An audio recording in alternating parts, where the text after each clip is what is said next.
Welcome to This is Revolution. My name is Jean Vagelan, in for Jason Miles on this pre-record. So we're recording on the day of the Morocco-France match. So by the time you watch this, we'll know if Morocco has won the World Cup.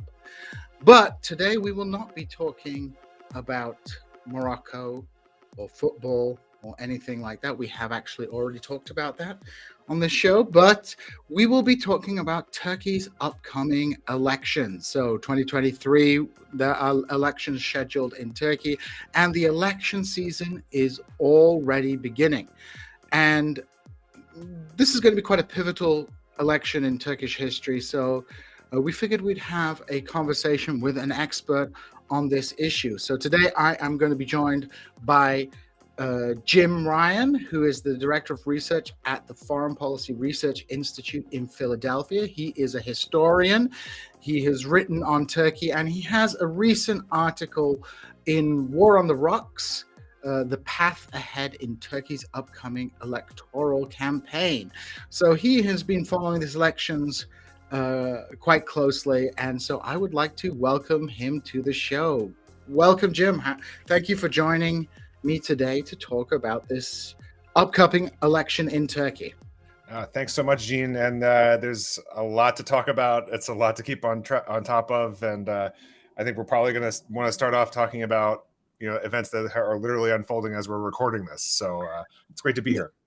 Well, yeah, thank you again. So let's put this in a little bit of context. So in November, you wrote this article on Turkey's upcoming election, discussing some of the, some of the paradigms and dynamics that are shaping this election. But, a week is a long time in politics, and a month is an eternity.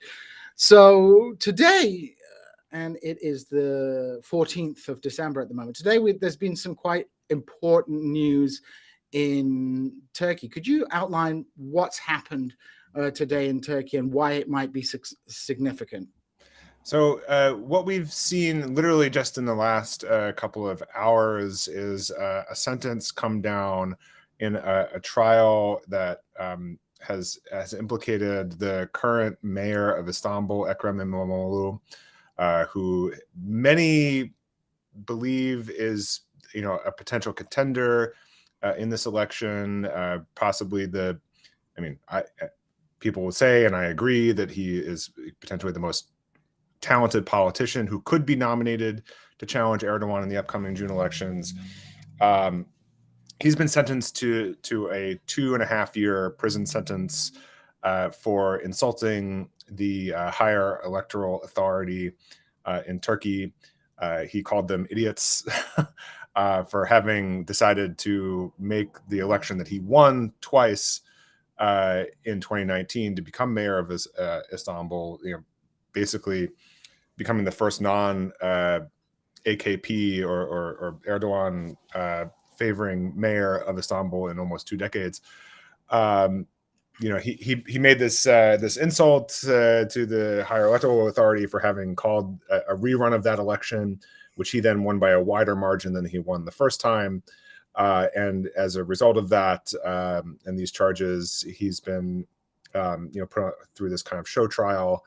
And the initial decision has been handed down to imprison him for 2.5 years and ban him from politics. And what is, I think, a pretty naked attempt to try and disallow him from running in the June elections. So to provide a little bit of context for people who are not so familiar with Turkey, the party of the president, Erdogan, the Justice and Development Party, AKP, according to its Turkish acronym, they have been, the dominant force in Turkey since their coming to power in 2002. Mm-hmm. And they have controlled the position of mayor in Istanbul for much of that time.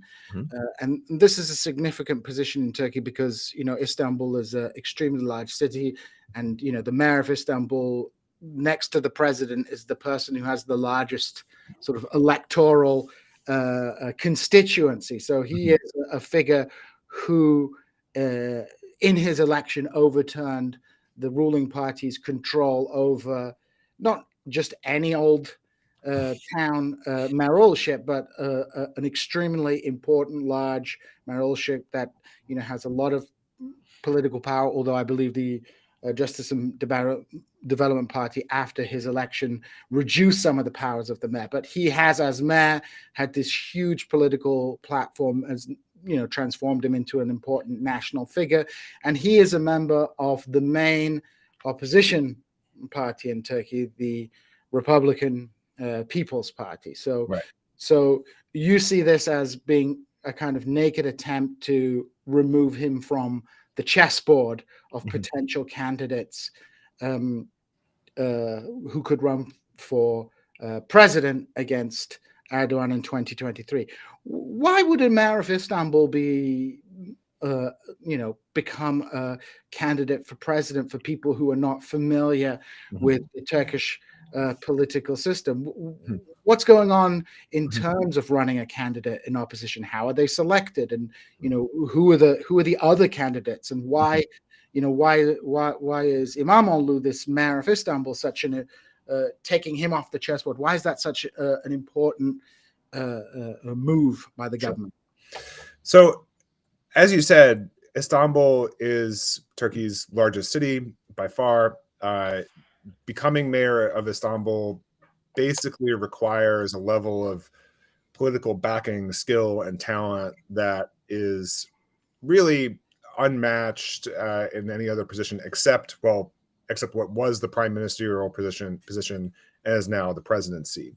In fact, Erdogan himself was mayor of Istanbul before he became prime minister in 2002. And the sort of added layer of irony to these events is that Erdogan himself, while he was mayor of Istanbul, was imprisoned for having read what was at the time seen as a sort of pointedly Islamist poem at an event, and he was imprisoned for roughly the same amount of time that Imamoglu has been sentenced. And surely, for Imamoglu, I mean, the irony of this is not lost.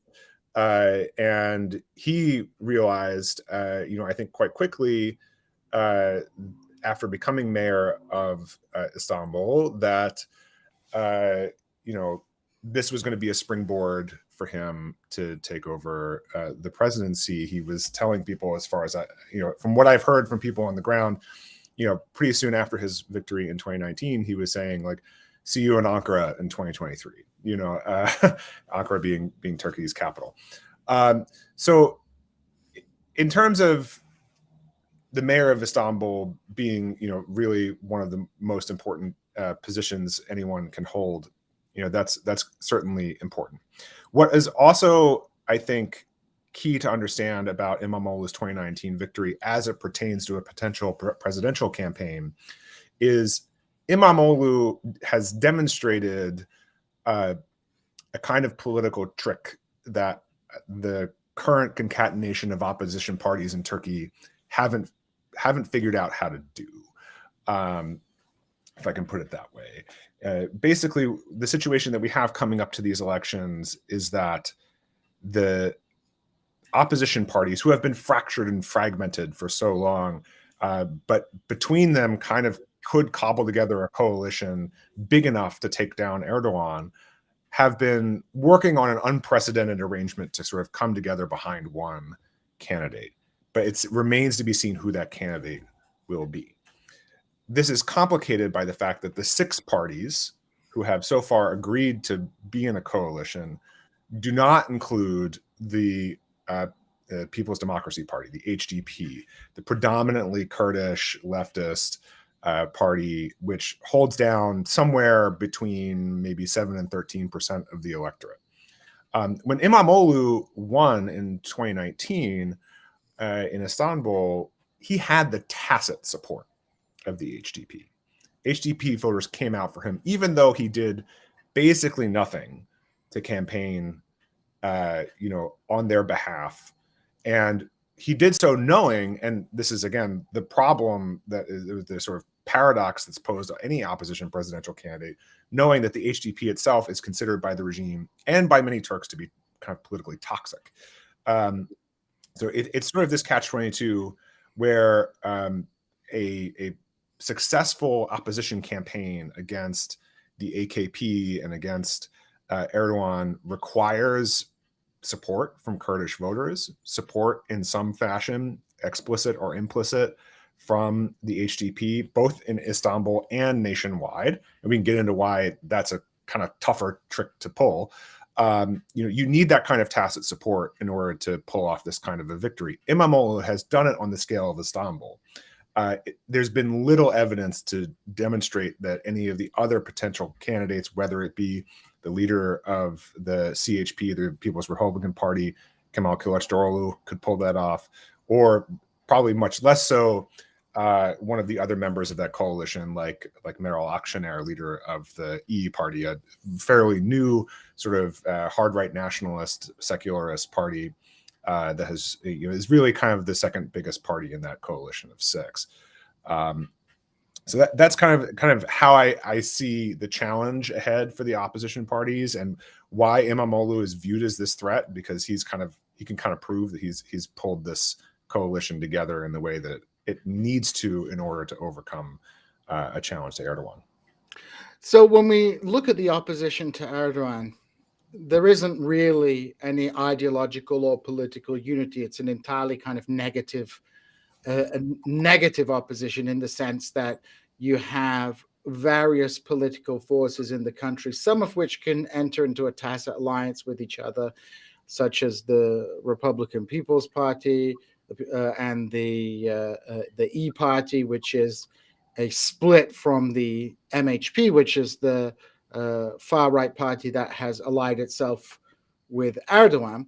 But this coalition is fundamentally hampered by the fact that one of the most significant opposition forces, the HDP, is excluded because of a kind of ethnic political polarization between Kurds and Turks. And I think one thing that people should know is that during the campaign for the mayoralship of Istanbul, while the HDP kind of tacitly supported Imamoglu, the ruling party actually trotted out a letter from the jailed leader of the Kurdistan Workers' Party to try and demobilize Kurdish voters, but they ended up, rallying behind Imamoglu despite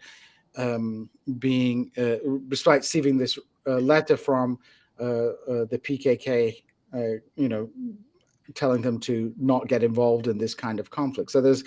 Both sides in this understand the importance of the Kurdish vote, and the AKP seems set on maintaining this polarization to stop any kind of coalescing into a meaningful opposition to Erdogan. So do you think Erdogan is now safe?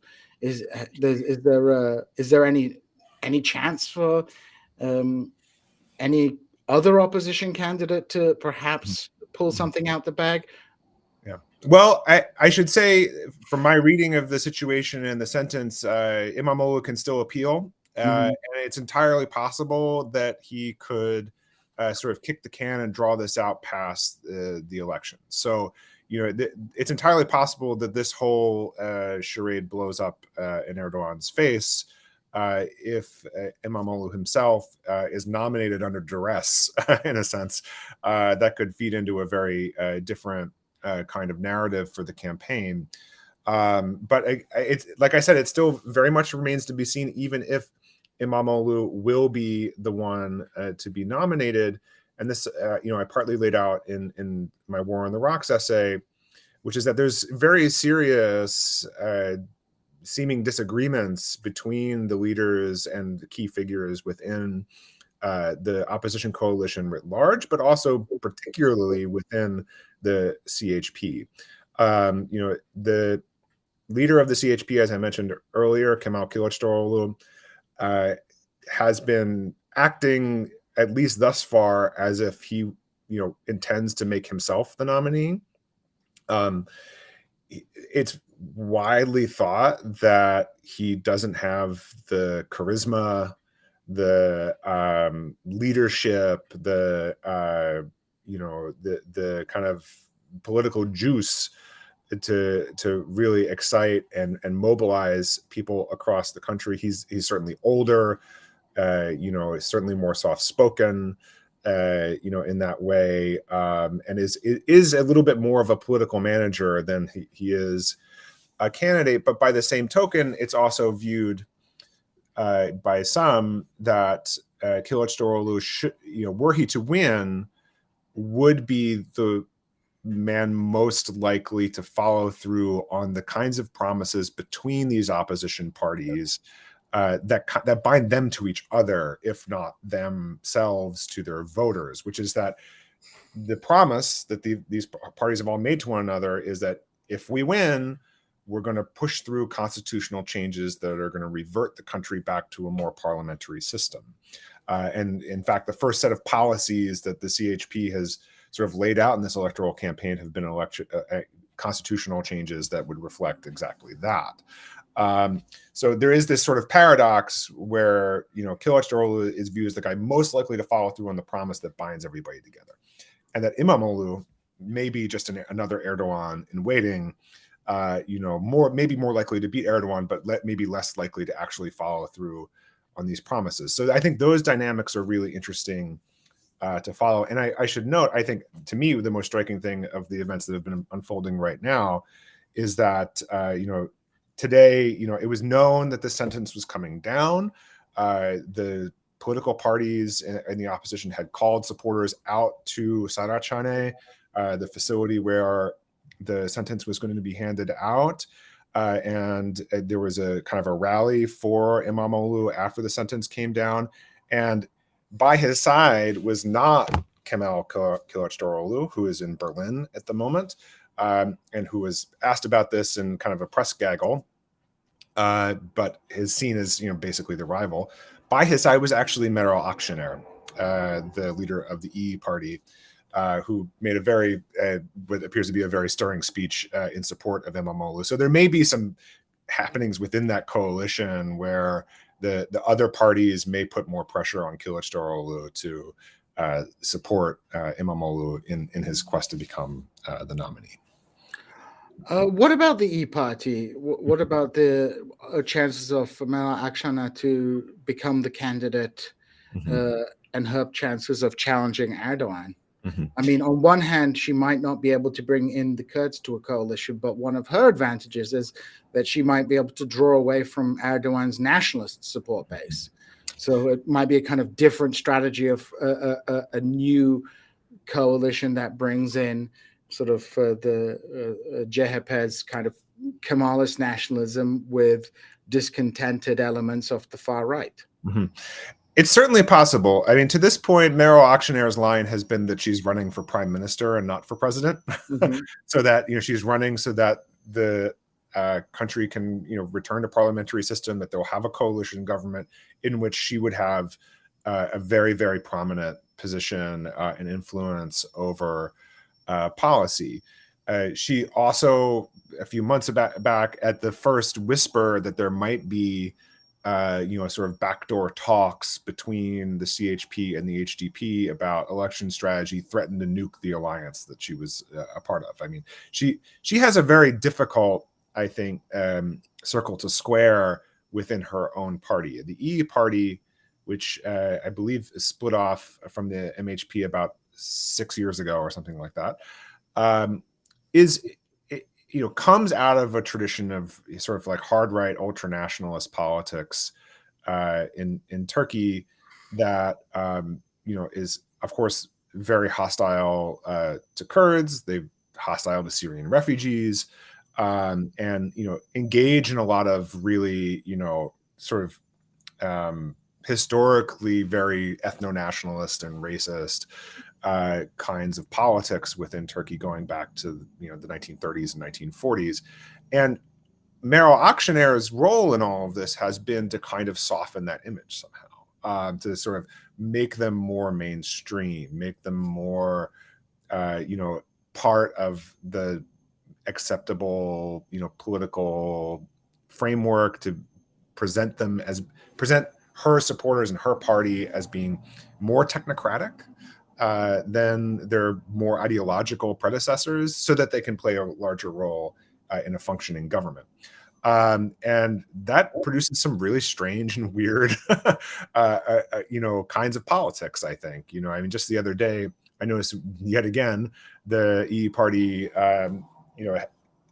on Twitter, basically, sent up a memorial like they have done for several years to this, racist turnist intellectual Nihal Ats's, Sci-fi author. Yeah, sci-fi author, among other things, but really kind of the grandfather of, the sort of ultra-right, ultra-nationalist ideology, pan-Turinist ideology, that has permeated in these circles for decades now.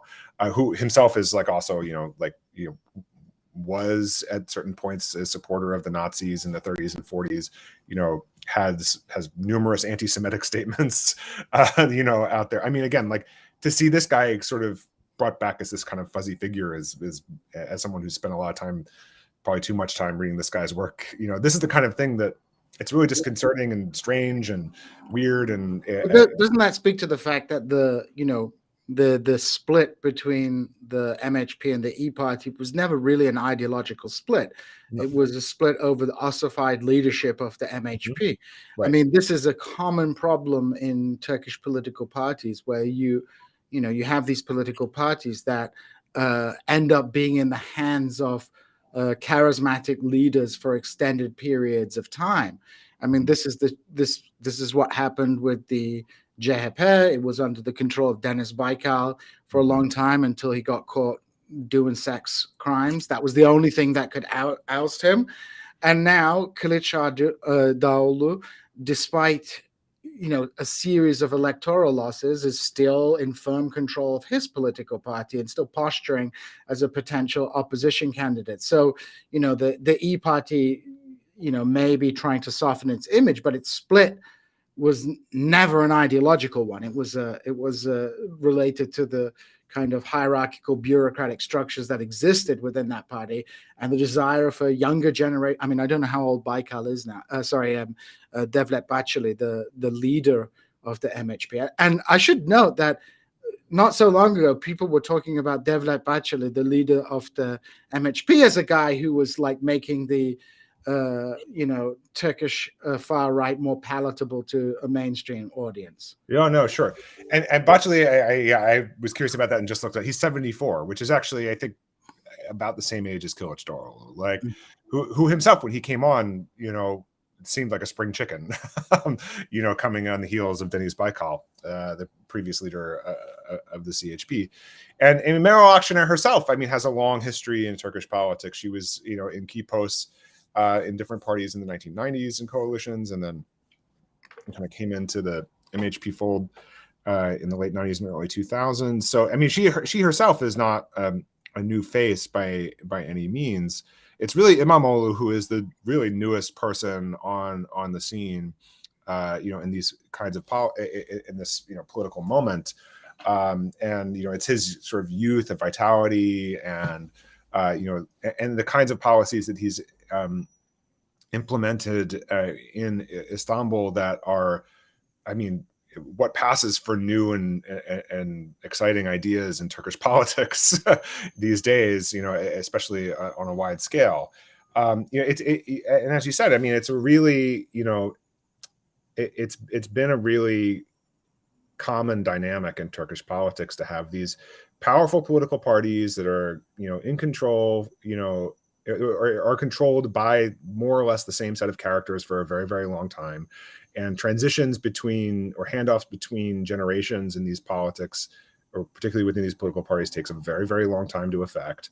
But by the same token, there are also very many minor political parties and very many minor, political organizations in which there's lots of vitality, and in which there's lots of new and interesting ways of affecting politics. And the HDP is just one example of this. But people, might not realize that one of the mayoralities in Turkey was run by a communist for a long time, and he did lots of really interesting things, that aren't characteristic of the kinds of Turkish politics you see in many other places. So, I just want to like caution against, characterizing Turkish politics as sort of hopelessly stale, in this way.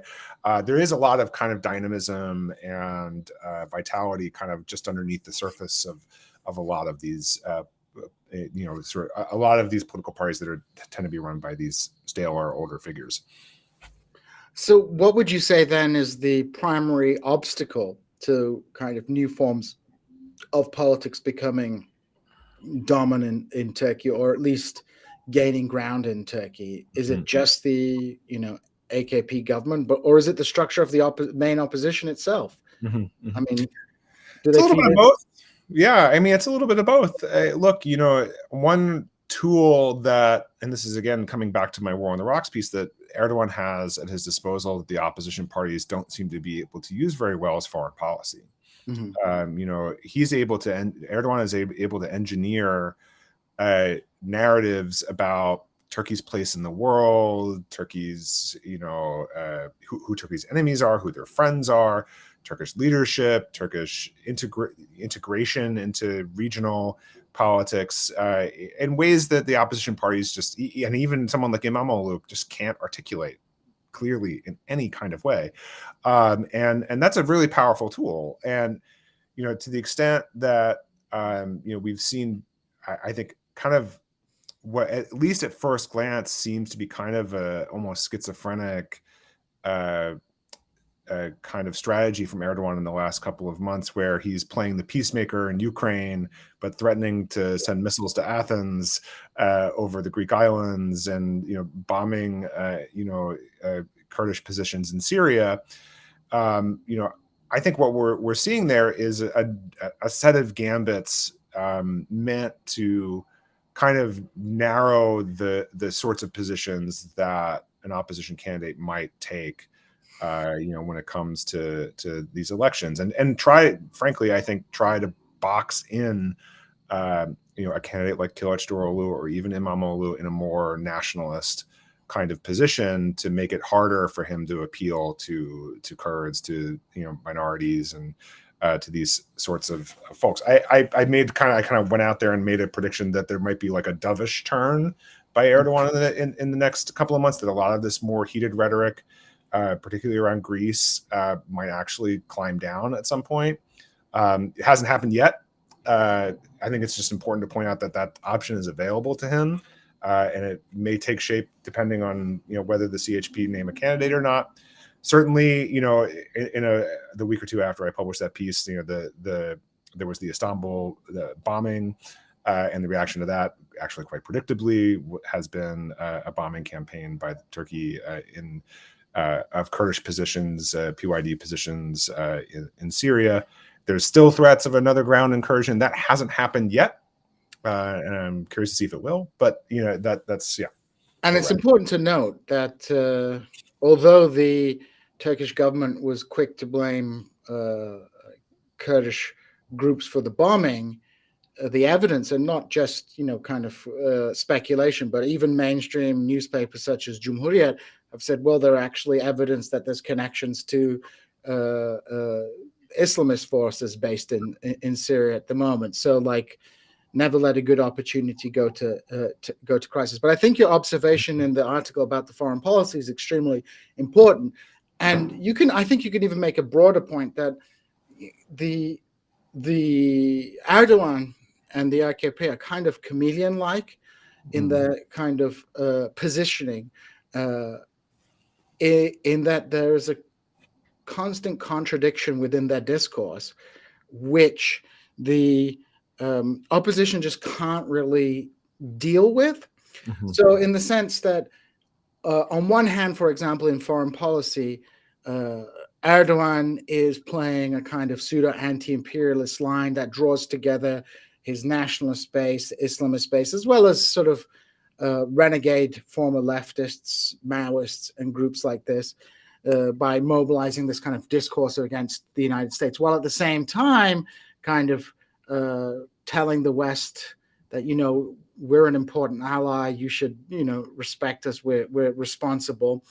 And then, in domestic policy, on one hand, they're playing a hard nationalist line, but then they're also able to portray their opposition as being racists against Syrian refugees. And so there's this seemingly contradictory ideological hodgepodge centered around Erdogan. So, for example, as soon as this bombing in Istanbul happened, the Turkish Interior Minister sort of blamed America. There was some harsh words exchanged, and then that was rolled back by Erdogan himself. So the opposition can never really develop a critique because there's never really the discourse is constantly in a state of flux between anti-imperialism and kind of conciliation with the Western Bloc, between ultra-nationalism on one hand and the kind of we're the cosmopolitan,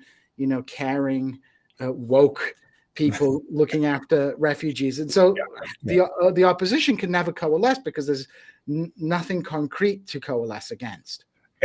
Certainly at the discursive level, that's true. I think once you start getting below the surface, you sort of start to see some of the logics behind these positions. I mean, to take Syria as an example, he is a very tough needle to thread on this issue.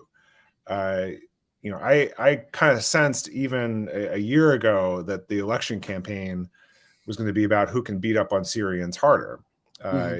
Certainly Syrian refugees in Turkey, which number north of 3 or 4 million, have been, coming to Turkey and housed in Turkey for over a decade now, have become a scapegoat for the economic problems that the country has been facing, which are largely due to the sort of very fanciful and unorthodox monetary policies around interest rates that Erdogan has been implementing his entire career.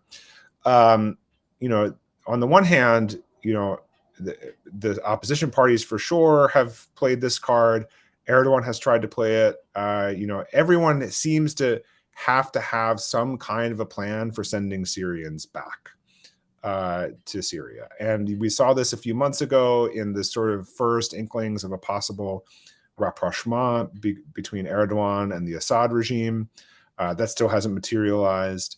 And I think part of it, some of this comes out too around the possibility of a ground incursion in Syria that would, in theory, make it easier for Erdogan to march Syrians back to Syria through some kind of cordon sanitaire or some into some area that was controlled de facto or de jure by Turkish forces.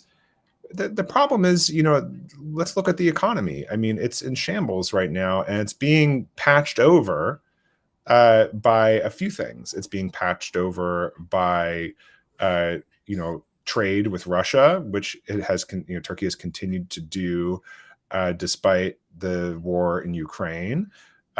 This grain deal that was recently struck was a huge foreign policy win in Erdogan's eyes.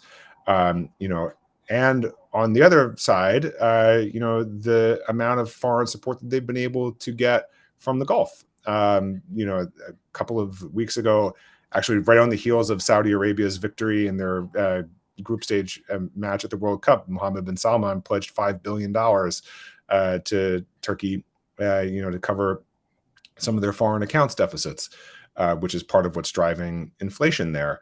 And by a third token, what has been sort of one of the main features of Erdogan's politics of the last 10 or 12 years has been what we call mega projects, third bridge over the Bosphorus, another bridge over the Dardanelles, and then probably most dramatically the new airport, but also most dramatically the plans for this new canal that is going to be dug across Turkish Thrace that will function as a second shipping lane in addition to the Bosphorus. All of this development has been, largely affected by Syrian labor.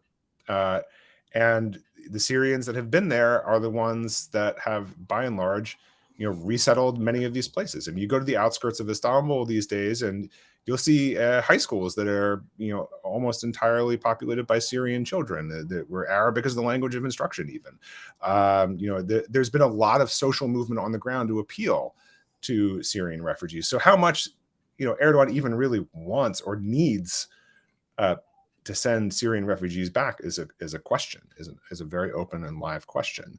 And I think so. Basically, when you start looking at the economy, I mean, that starts to pull out some of the logics, I think, that explain these seemingly contradictory positions that Erdogan has taken. And in terms of the Syrian refugees, can we talk a little bit about their status within Turkey? Because they're not covered by, for example, international refugee conventions, but rather they have a kind of impermanent status, legal status given to them. So they kind of function as an effective reserve army of labor for these mega projects that lack many of the, legal protections that Turkish citizens might have. Absolutely. I mean, it's a highly differentiated, environment for Syrian refugees, and it's actually, I mean, I think it's something that's developed over time. I think initially in the early stages a decade ago, you saw most of these refugees being more or less held in camps in the southeast, close to the Syrian border, kind of waiting and seeing what was going to turn out in the conflict. And as the conflict has become more protracted, Syrians have become more sort of encamped and ingrained in Turkish society. More and more of them moved west to Ankara, to Istanbul, to places on the coast. Of course, we've seen many, quite tragic,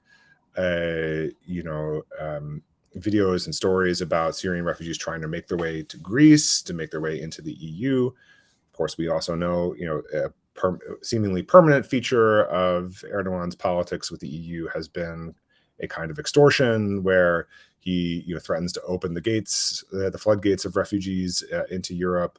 In exchange, he receives some kind of payment. Quite famous for many meetings with Angela Merkel on this issue, and decisions that have come out of that. They're a political football.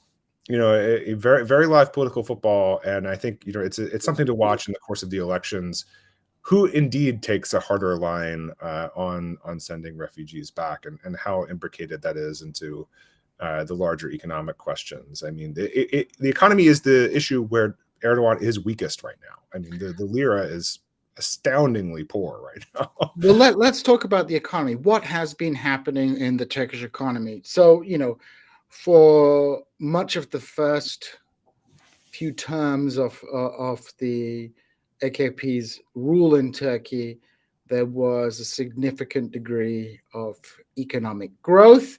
And perhaps more importantly, Turkey was able to, it's not that economic growth had never happened before, but Turkey was able to present that to the international world as like, look at our, tremendous development, when in fact, they were picking up on economic policies and trends that, date back to the 1980s, the growth of neoliberalism, the emergence of a strong manufacturing base, and more generally the spread of a kind of corporate capitalism across the country, with the formation of national chains and all these kind of large corporatization of a lot of things that have been going on in Turkey. Like a good example would be Smit, which is the tasty bread treat. That was usually something people produced in a neighborhood in a bakery, but of course now there is Smit Saray, which is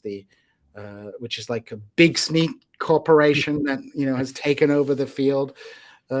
So you had this development of Turkish capitalism, a maturation of neoliberal Turkish capitalism, which has spread not only in Turkey but also to Iraqi Kurdistan. Is a major economic dependency on Turkish capitalism. Other parts of the world, other parts of the Middle East, Turkish chains, Turkish companies have been kind of growing. So we've seen this early phase of kind of what looked on paper a successful transition of Turkey from being in the early 1980s a predominantly agrarian peasant country to a kind of modern industrial, sort of middle-ranking industrial power. Mm-hmm.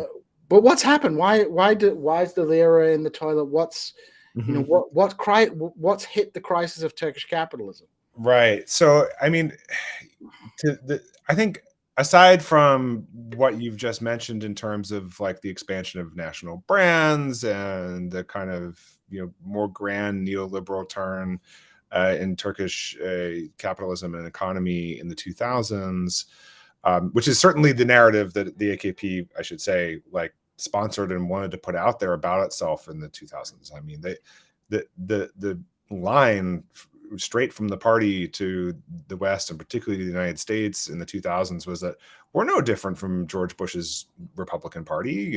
We are pro-capitalism and we're socially conservative. Like, that's just it. The only difference is we're Muslim and not Christian. Like, and a lot of people bought that. A lot of people bought that. But what I think is key to understanding how things have gone and why the Turkish economy was in such a vulnerable position despite being. Can I just interject that? Yeah, when you say that a lot of people bought that, I mean, was it really at that point actually a deception? Was that not how the AKP saw itself, and events have transformed their sort of political orientation? Or do you think this was always a kind of like they always had this kind of authoritarian bent to them, and it only came out later once they secured power? I think it depends who you asked within the party, to be sure. I mean, the coalition that was the AKP in the 2000s is not the coalition that exists today. I mean, that I think that much I think is clear. I think some of the figures that would have promoted exactly that image are no longer in the AKP, and they're part of the opposition party coalition now. You look at figures like Ahmet Davutoğlu, and Ali Babacan, both former cabinet level ministers in the AKP who have formed opposition parties in the last couple of years with the express purpose of joining a government that would succeed Erdogan. These were the guys who were the architects, by and large, of the early years of AKP economic policy. These were the guys who were viewed at the time as the adults in the room, the competent ones, the ones who are well trained, and have simply just fallen out of favor over the last few years. So to really the shift once those guys were kind of on the outs was towards these mega projects specifically, but in a much more general sense, a really overheated construction sector that expressed itself both through huge public housing projects and just like debt fueled growth and development across cities everywhere in Turkey. I mean, the most dramatic change across the Turkish landscape, literally over the AKP period, has been massive urbanization and development in urban areas, skyscrapers where you never thought you'd ever see one, and many of them kind of half empty.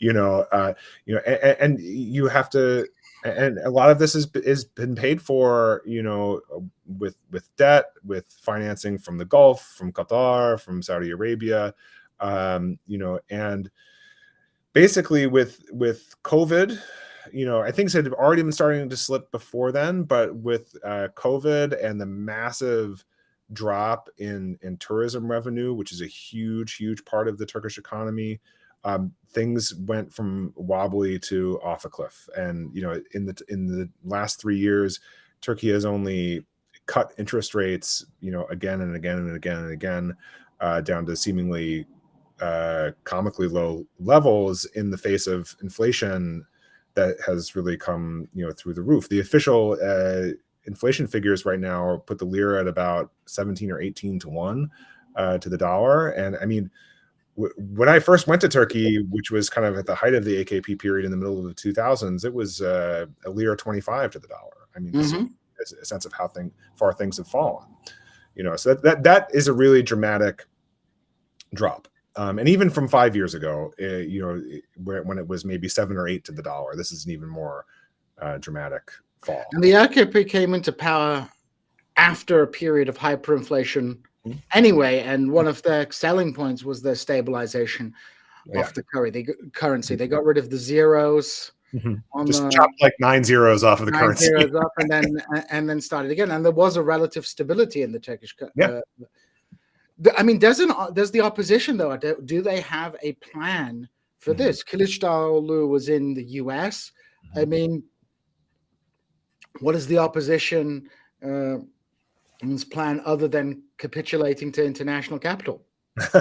So the economic policy of the CHP, which again, it can be read as a stand-in for the broader opposition coalition, but I would maybe hedge a little bit on that. I mean, it's not signed on necessarily by the EE party, and it's very much Kılıçdaroğlu's idea, not İmamoğlu's. But this plan was released about a week ago. And, you know, a lot of people were scratching their heads about Kılıçdaroğlu's visit to the United States. Like, you know, what is he really doing here? Who is he meeting with? He wasn't meeting with any high-level officials in the U.S. government. There was, for a moment, you know, a rumor that he might meet with Bernie Sanders, and then that didn't happen. And, you know, we kind of get this reveal in the announcement of the economic plan that he was, you know, going to leading universities in the United States. He went to MIT, he went to Harvard, he went to Johns Hopkins, and he was meeting with, you know, some fairly prominent economic advisors while he was here. The headline off of that being Daron Acemoglu, who is, you know, a quite famous, you know, economist and thinker based at, I believe, at MIT. And he wrote the book, just so people are aware, he's Armenian. Yes. Turkish citizen, originally a Turkish citizen, but Armenian. And he wrote Why Nations Fail, which was kind of like a very fashionable book about 10 years ago, if people remember that. Right. So it was a popular book, very popular. Very, very popular book. And so the pitch, at least as far as we've heard from Kılıçdaroğlu, is our economic plan is a return to expertise and competence, you know, and we're going to bring in these experts from abroad, some of them, to sort of shore that up. Now, how wise a move that really is in a hyper-nationalist environment to sort of headline your economic plan with someone who, you know, I mean, it was immediate after the announcement. You saw on social media the kinds of, you know, vitriolic attacks against Acemoglu over his Armenian roots. And, you know, look, the guy is very, very widely respected. And, you know, obviously there needs to be, you know, that's an angle you can take, a return to competence within, you know, within Turkish economic management. But to make that the leading edge of your campaign in an environment that is actually quite hostile to people like that, I don't know how smart that was. And so, and that's not just a Turkey problem. That's a kind of general. Sure. There's a general global disillusionment with quote unquote experts and their actual ability to handle these crises. So, you know, like, and let alone foreign experts. I mean, or people that aren't based in the country itself. I mean, this is really, you know, the weird and strange thing about that is that, you know, the whole pitch is that in order to return stability to the Turkish economy, we need the input of people from outside of Turkey and not Turks itself. I mean, again, like that kind of move, however much it might make sense as a public policy, just screams like political ineptitude, you know, and not reading the room, really. So that is one takeaway that I have from that announcement. I mean, in terms of, you know, what kinds of economic policies you might expect, should the opposition defeat Erdogan in June, you know, I think for one thing that very much depends on the candidate, but for another, I think there is going to be at some level, you know, a return to, you know, more normal monetary policies, but that's also going to come with really heavy, you know, pills to swallow for the Turkish people in terms of, you know, IMF restrictions and the like, you know. So again, like, yeah, the other option here would be kind of like capitulation on that front. They're really between a rock and a hard place. But for the purposes of the election, you know, it's certainly strange to me to not be seeing the opposition party hit Erdogan harder on the economy than they already have, because it's certainly his weakest point. Can you give a little bit of an idea to our listeners about what are the dimensions of the crisis in Turkey? Like, how is this economic crisis affecting people? What does it mean? What does it mean for people? I mean, you say a rock and a hard place. So you mentioned, if you see the opposition come to power, there's going to be some tough IMF pills for people to swallow, and that's not going to be popular. But Turkey's already in an economic crisis. How is this crisis affecting people? What are the dimensions of it? I mean, it's cost of living primarily. I mean, the prices of goods have gone through the roof, and if you are making lira, your purchasing power is through the floor. I mean, I was last in Turkey, in August 2021, and things were already quite bad there. And I mean, I make a little bit more money than I made as a graduate student, but like the kinds of things that I was able to do without even thinking about how much they cost because I had dollars was just like, it would have blown my mind 10 years ago or 15 years ago. So, you have on the one hand, rising costs of essential goods, food, heating in the winter is going to be very, very expensive. It was already expensive last year. Sort of the ability of the average Turk to take care of themselves based on a salary, even in the face of wage increases, which we've seen mandated by the AKP government, is going to continue to be very, very difficult.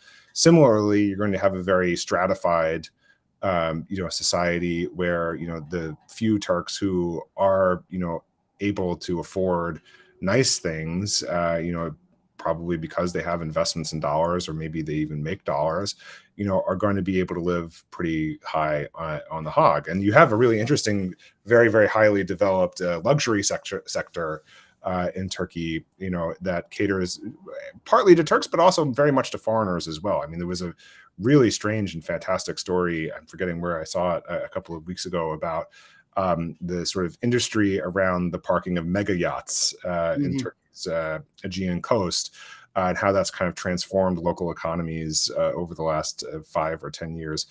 You're going to see this, only expand, I think, in the short run, particularly as you've seen a lot of capital flight out of Russia. Thanks to the Ukraine war. Again, Turkey allowing Russians, particularly wealthy Russians, to escape what have been pretty heavy sanctions on Russia has had drastic effects, I think. That you can see with your own eyes if you go down go to the usual places you'll find Russians in Turkey along the Aegean and Mediterranean coast and vacation spots now kind of propped up there permanently. So more generally, this is kind of exacerbating the wealth difference in the country. Absolutely. But traditional, quote unquote, responsible monetary policy will just mean throwing people out of work, and potentially throwing people out of work in order to stifle demand.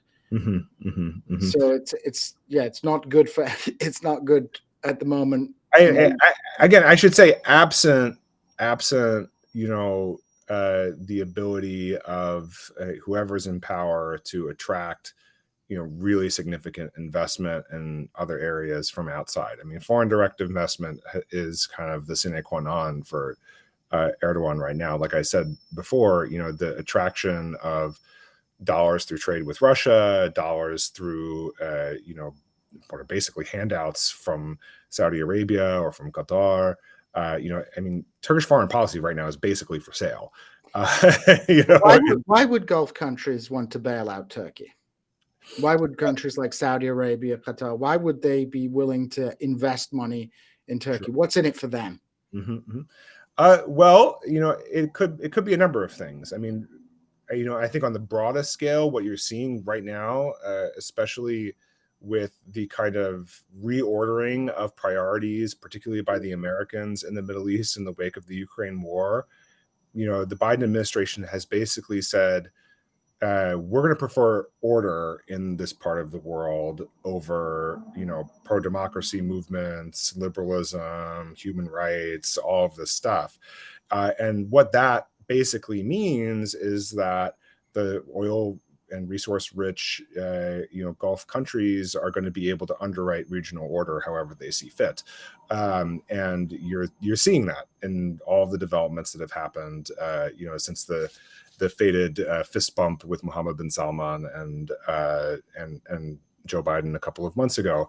This, by the same token, absolutely applies to Gulf relations with Turkey, where they are going to be able to buy favorable policies vis-a-vis Syria if they like, favorable policies vis-a-vis Iran, which is a neighbor of Turkey, if they like, and then on another hand, I mean, look, Gulf money has been pouring into Turkey for quite a long time, and Gulf citizens have been vacationing in Turkey for quite a long time. I mean, again, a kind of often underlooked development in Turkey over the last several years has been the massive influx of vacationing Gulf Arabs, and tourism from Gulf countries, and whole resorts built just to cater to those audiences have cropped up all over the country.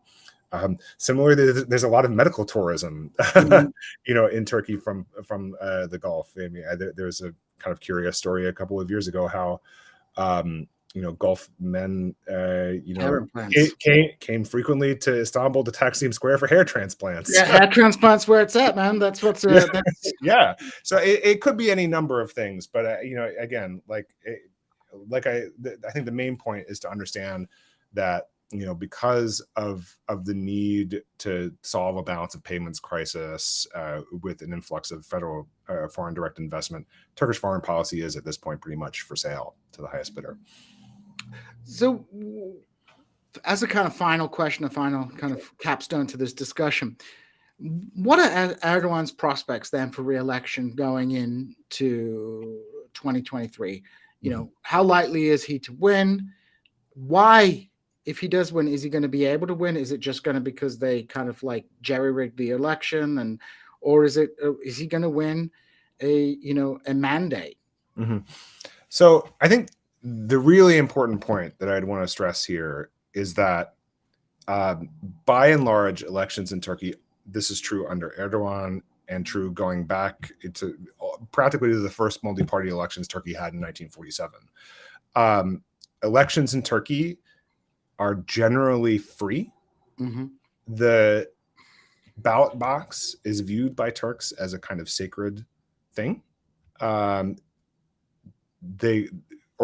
Fantastic organizations like Oy ve Ötesi, the Vote and Beyond, have done really heroic work in the last 10 or 20 years to monitor ballot boxes, to try and monitor election irregularities, to call out any potential fraud or monkeying around with the vote itself. They've found some instances, but by and large, I think they've succeeded in their job of, making sure that significant vote tampering or voter fraud, it isn't at a level that would dramatically affect the results of an election. That said, elections in Turkey in that same period have almost never been fair. And that's because so many of the structures that allow for a truly open election, and this is more true now than it's been in the past, but it's been true to different degrees across Turkey's history.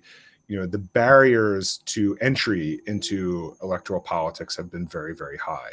And at the moment, the sort of structural factors that allow for a successful presidential campaign or parliamentary campaign are very much consolidated underneath control by the AKP, Erdogan, and their clients. This makes it very, very difficult for an opposition party to A, form a coherent campaign and message, and B, get it out. And I think this is kind of the important thing to stress as a general matter in terms of the run up to the 2023 elections. In terms of Erdogan's chances, I mean, we've gone through peaks and valleys over the last couple of months in terms of optimism about the opposition's chances in these elections. You can look at polls from the last 6 months. Some of them, dating back to maybe, June or July, looked pretty good. Looked like they had the coalition together to, overcome Erdogan. Certainly his sort of abstract popularity figures are lower than they've ever been. But it just completely hinges, like I said at the top, on the ability of a candidate to marshal the sort of explicit and implicit coalition necessary to overcome Erdogan. And, I think what's happening with Imamoglu today is an attempt to kind of head that off at the pass. I mean, he has all but signaled at this point that the guy he doesn't want to face is Imamoglu. And whether or not Kılıçdaroğlu and the other leaders of the opposition parties will actually listen to that remains to be seen. If he did lose, do you believe that the AKP would want to leave power peacefully? Good question. I mean, that's really the $1 million question right there. Because at some point, once you've doubled down in the system, I mean, I think one of the important developments of the AKP period is that Turkey has a long tradition of authoritarianism and has gone through periods in which you've had charismatic leaders building coalitions behind them, but they've often been quite ephemeral. And Turkey has had strong institutions, particularly the military and the bureaucracy, that have always acted as a counterbalance to democratically elected leaders. But it seems that since the AKP has come to power, they've really managed to bring those institutions under their firm political control. I mean, in retrospect, my takeaway on Turkey is that the liberalism of the early AKP period, although was a genuine liberalism from some elements of the AKP, was also a function of the material conflict between elements within the bureaucracy. Erdogan had one coalition coming to power with liberals, and then when that did not suit him after 2015, he reorientated his political coalition. And the byproduct is that the institutions that underpin the Turkish state have to some degree degenerated into vehicles for the presidency. Right. And I just wonder, with that institutional setup, which is relatively novel in Turkish history, would an AKP government be willing to do all kinds of shenanigans to stay in power? This is what we saw in 2015 when it looked like they were going to lose power. They used they started a war. They wagged the dog. I mean, they basically. But as I pointed out in my War on the Rocks piece, they did pull these kinds of shenanigans in 2015 to break up a coalition and sort of re-engineer a hung parliament to their favor. But that was not without pretty serious human and material costs. I mean, that year 2015, 2016, between the June elections in 2015 and the coup attempt in July of 2016 was the bloodiest year in Turkish history for going back several decades, and it cost them a lot of instability. And a lot of political capital got spent or had to get spent in order to effect those particular changes.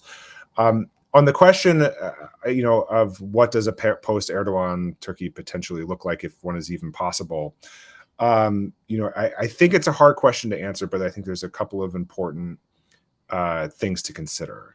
Erdogan has been in power longer than Ataturk, the founder of the country, was in power.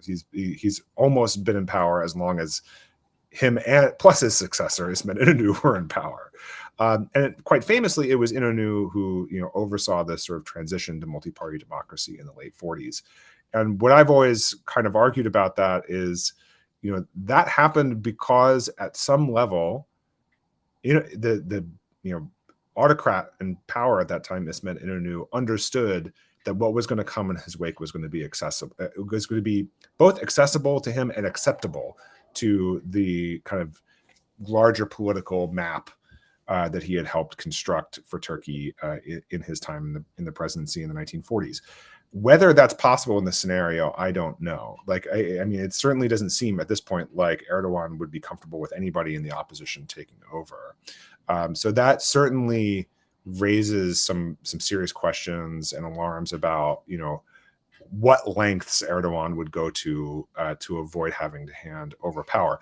The other end of this, though, it sort of points up the challenges to any particular new government that might come into power. I mean, as you said, the sort of institutions that were quite strong in Turkey for many decades have been pretty seriously degenerated under the AKP rule. And, you have to think, like, let's say, you have a new government in power and Erdogan has left the scene and, things are looking on the up. You have to select someone to become the foreign minister. You have to select someone to become the leader of the intelligence agency. And what are you going to do with those kinds of agencies that are really still stacked with bureaucrats, leaders, and cadres that were created under Erdogan's aegis? Like, who is in Turkey's, foreign minister a year from now going to be able to trust within that ministry? And who are you going to get to do that job? I mean, the challenge, to put it simply, is like the political challenges that face the opposition in terms of defeating Erdogan in an election actually, in some ways, kind of pale in comparison to the political and structural challenges they may face if they win. And I think that spells a bit of pessimism from my end. And I'm not a typically pessimistic person about these sorts of things. I would like to believe that Erdogan could lose and leave power peacefully, but even in that sort of rosy scenario, I see lots and lots of structural challenges that Turkey has to overcome in order to get back on its feet. Well, on that cheerful point, James, I would like to thank you for joining us today and for discussing Turkey's upcoming elections. I hope you'll come back again. Perhaps we can follow up on this once Erdogan has been reelected. That's going to be my call on the whole thing. Yeah, I'm not in the prediction business, but you can have that. Yeah, I'll definitely come back and call you on it. Yeah, we'll see what happens. But I would like to tell all our listeners and watchers, do check out James's article in War on the Rocks. It's in the description to this video, so that's very much worth listening to. Anything that you want to plug? I just started this position a couple of months ago at the Foreign Policy Research Institute. Give us a look, fpri.org. We're doing lots of really interesting analysis on a range of foreign policy issues, sourced for the most part from experts with really deep knowledge of what's happening on the ground around the world, especially in Eurasia and Asian affairs and in the Middle East. And we do events and podcasts and things like that too. So come join us over on that side. We'd love to see you. Well, thanks once again. And as we say on This Is Revolution, we are out.